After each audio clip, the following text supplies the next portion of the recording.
1,000 years ago, a city in North America grew to a size that may have rivaled or even surpassed contemporary London. It had massive earthen mounds with bases larger than the Great Pyramid of Giza, a population that competed with Paris, and a calendar built from huge wooden posts that tracked the stars with uncanny precision. Its people engineered a metropolis that stretched for 6 square miles, complete with a grand central plaza roughly the size of 40 American football fields. But you won't find its name in most history books. This is the story of Cahokia, the American city the world forgot.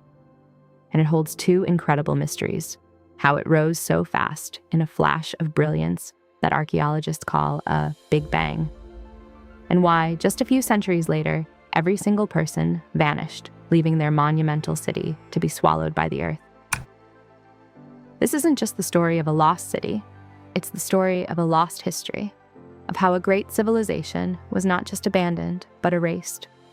To find the heart of this forgotten civilization, you have to go to the American Midwest, to a quiet patch of land in modern-day Illinois, right across the Mississippi River from St. Louis. For centuries, this area was just rolling green fields, dotted with strange, grass-covered hills. No one suspected they were standing in the middle of a lost metropolis. For most of its early history, the region was home to small, scattered villages. But around the year 1050 AD, something changed, something explosive. In the span of a single lifetime, the area transformed from a quiet backwater into a sprawling urban center. Archaeologists call it the Cahokian Big Bang. People streamed into this spot from all over. The population skyrocketed from just a few thousand to an estimated 20,000 people living in the city proper, with tens of thousands more in the surrounding area. It was a pilgrimage, a cultural revolution, and a massive construction project all rolled into one. They weren't trickling in, they were flooding in, drawn by a powerful new idea and a perfect location. Cahokia sits at the confluence of 3 great rivers, the Mississippi, the Missouri, and the Illinois. It was a natural crossroads, a superhighway of the ancient world. The rivers provided fish and waterfowl, and the floodplain, known as the American Bottom, contained some of the most fertile soil on the continent. This was the engine of Cahokia's rise: food. The people here became masters of agriculture, specifically a new, highly productive strain of maize, or corn. This crop was so successful that it created massive food surpluses, freeing up thousands of people from the daily toil of farming. For the first time, this society could support specialists, priests, artisans, astronomers, and rulers. And most importantly, it could support builders. With this explosion of people and resources, Cahokia began to build. And they built on a scale that is almost impossible to comprehend. They didn't just build homes, they built a city based on a cosmological blueprint. The entire city grid was oriented to align with the cardinal directions and the movements of the sun. Mounds weren't placed randomly. They were part of a celestial map rendered on the earth itself.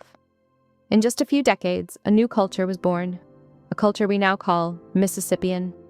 It was a culture of mound building, of sun worship, of intricate social hierarchies, and of immense ambition. And Cahokia was its epicenter, its greatest center. It rose from the earth with a speed and complexity that baffled historians for centuries. It was a city born of a sudden brilliant idea, an idea that would radiate out and change the face of North America forever. But what exactly did that idea build? What did this city, at the height of its power, actually look like? To walk through Cahokia around the year 1100 AD would be to walk through a city that defied every stereotype of pre-Columbian North America. This was no simple collection of huts. This was a master-planned urban landscape, buzzing with energy and dominated by structures of a truly colossal scale. At the heart of the city stood the structure we now call Monks Mound. It's not a stone pyramid like in Egypt, but it is the largest prehistoric earthwork in the Americas, and it served a similar purpose. Rising 100 feet into the air with 4 massive terraces, it was the city's central monument. And get this, its base, covering over 14 acres, is larger than the base of the Great Pyramid of Giza. This was a 10-story tall skyscraper made entirely of earth. And how did they build it? Without horses, without wheels, without metal tools. They built it one basket at a time. An estimated 22 million cubic feet of earth was dug up, packed into woven baskets, carried on the backs of thousands of laborers, and tamped down, layer by layer, over decades of relentless work. At its summit stood a massive wooden building, maybe 50 feet high itself, that would have been visible for miles.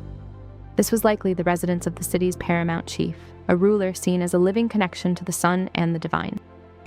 Stretching out from the base of Monks Mound was the Grand Plaza. This wasn't a natural field, it was an incredible feat of engineering.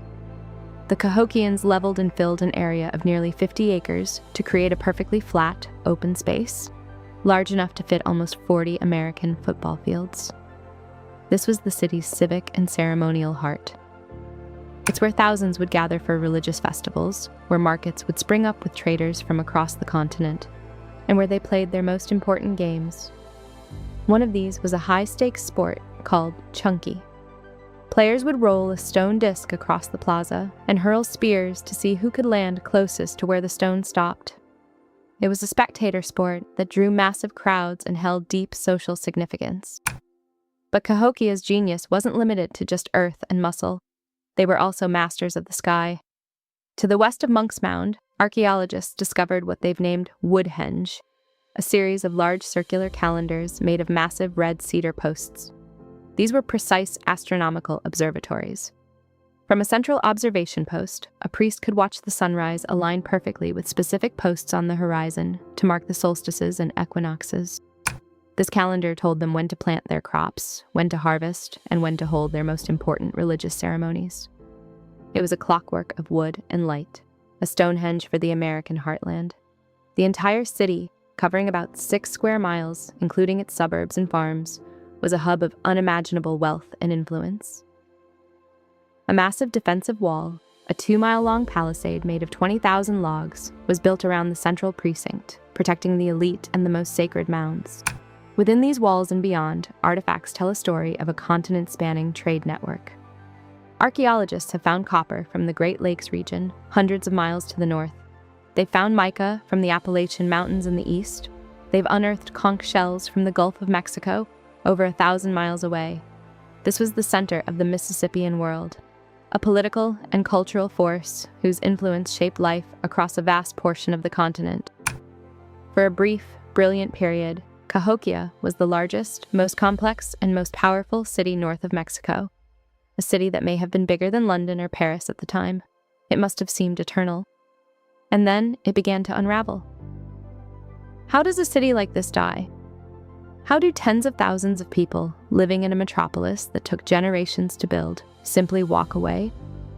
This is the central nagging mystery of Cahokia. The city wasn't conquered and burned to the ground, wasn't swallowed by a single cataclysmic earthquake. The people just left. The abandonment of Cahokia wasn't a single event, but a process. It seems to have started with stresses after 1150, with serious population decline by the mid-1200s. By 1350, the city was all but empty. Silent. For decades, archaeologists have debated the cause. One of the main culprits has always been the environment.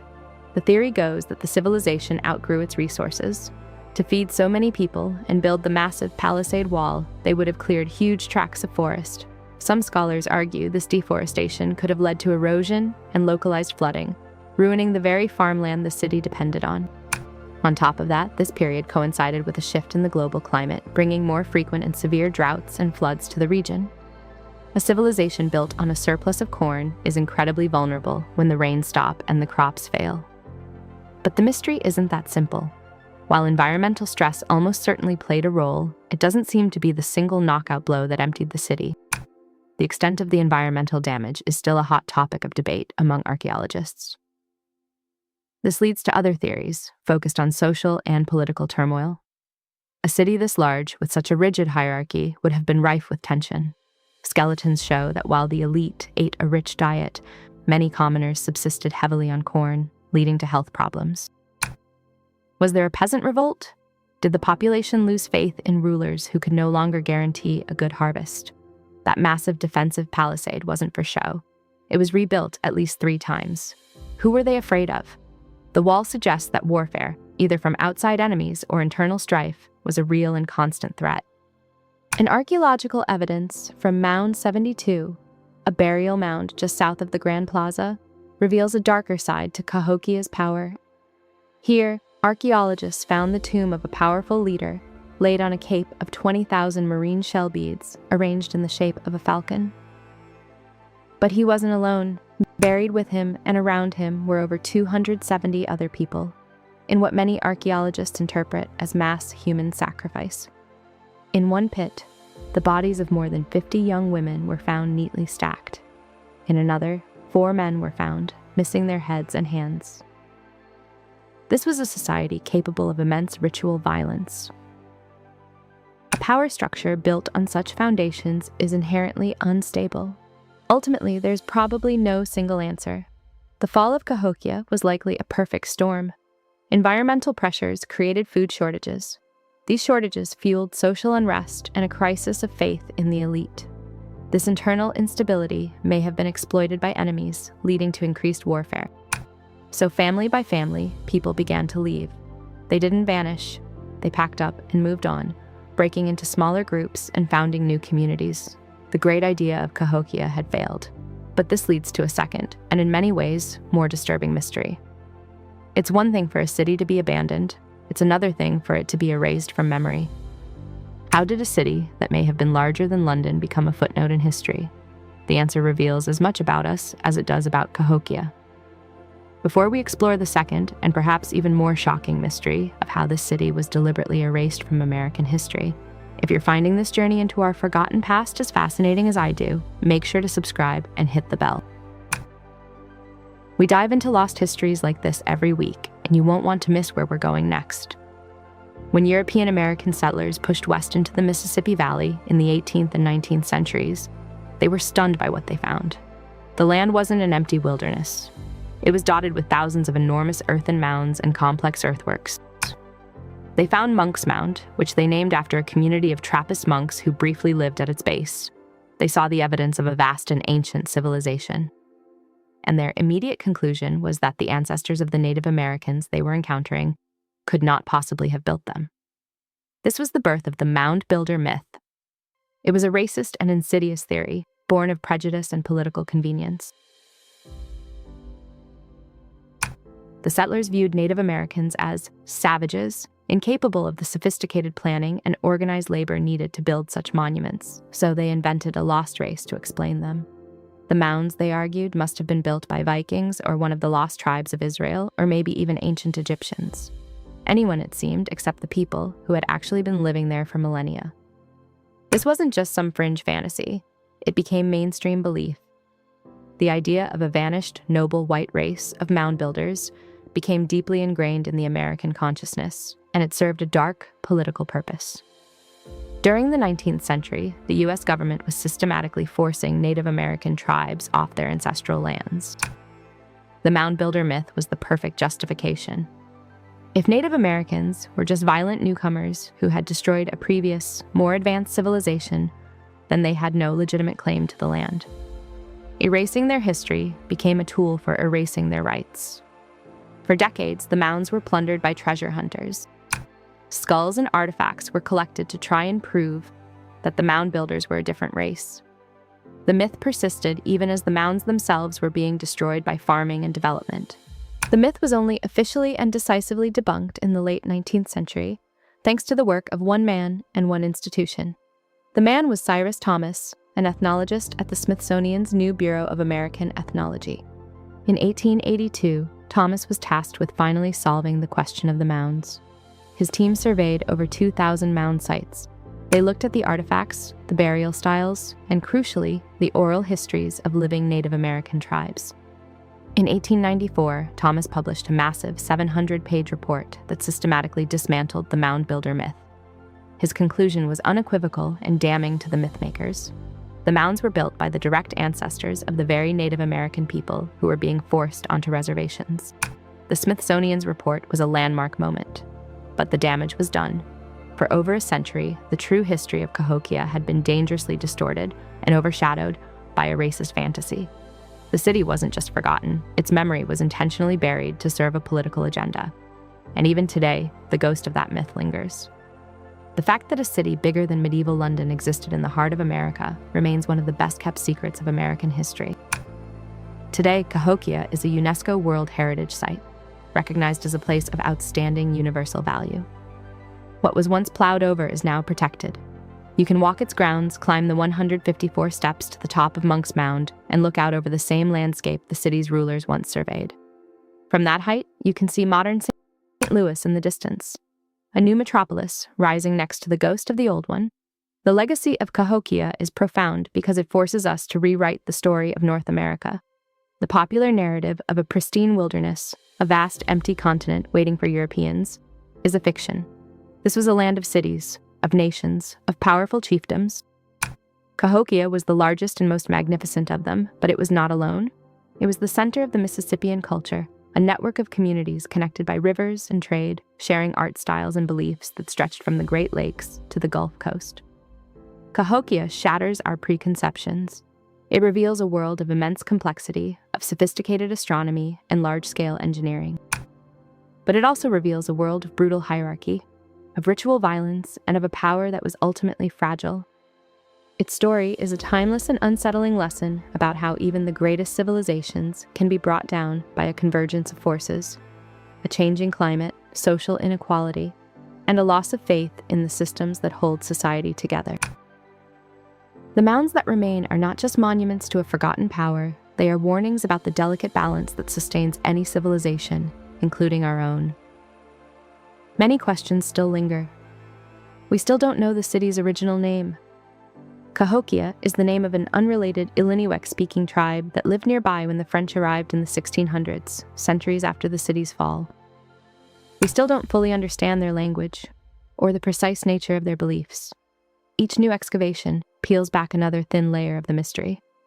But the most important legacy of Cahokia is the simple, powerful fact of its existence. It stands as a silent, earthen rebuke to the myth of the empty continent. It is a testament to the ingenuity, ambition, and deep history of the people who have called this land home for millennia. 1,000 years ago, this was the center of their world. And it's a piece of history that we should never have forgotten.